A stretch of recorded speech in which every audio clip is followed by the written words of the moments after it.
Hi guys, kain tayo. Titinapay lang ako. Hindi ako nag-lunch.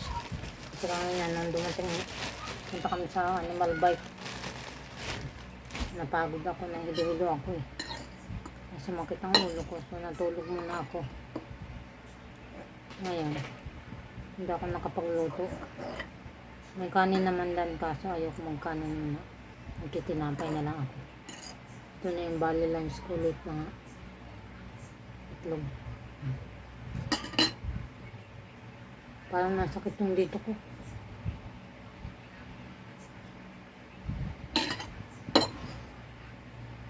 Ano kaya ito?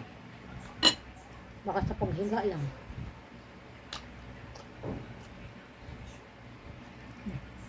Kaya mamaya pupunta ako sa klinik.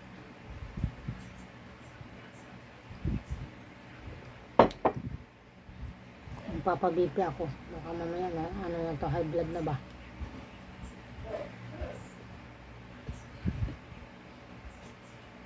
Masakit ang batak ko. High blood ba o low blood?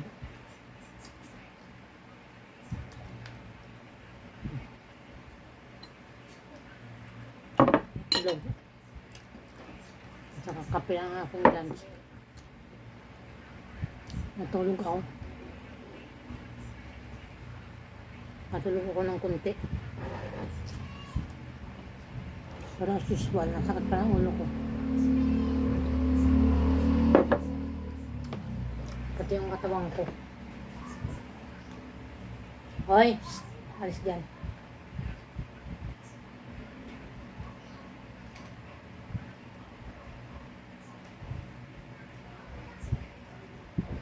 Hindi mo na akong kakain ng kanin. Baka ako ng high blood. Kasi ng mga nakaraang araw, malakas ko kanin.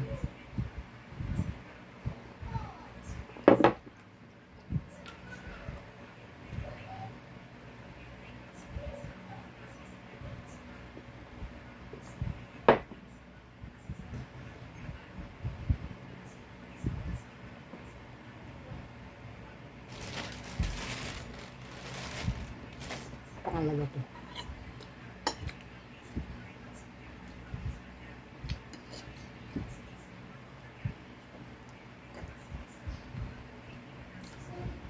Tama na to. Diet ba? Nakakatamad magluto. Mainit. Kung hindi ako malis kain, siguro nagluto ako.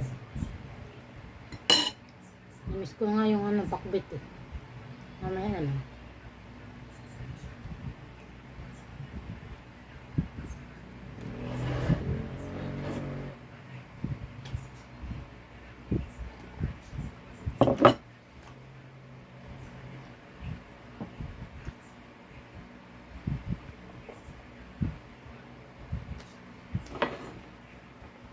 Masakit talaga yung batok ko, yung dito.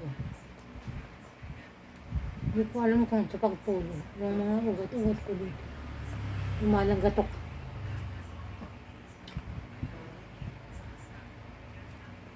Yung ugat dito, yung connected dito, yung masakit. Hindi kaya namamad-stroke na ako. Kasi nung mga nakaraan, gawa ko lang gawa dyan sa bahay namin. Ngayon lang ako ng pahinga. Dapat nga maglalaba ako eh. Kaso masama ang pakiramdam ko.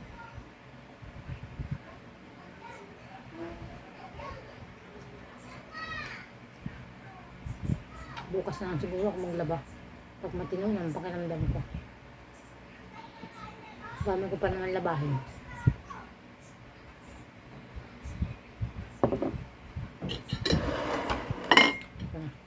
Tama na itong dalawa.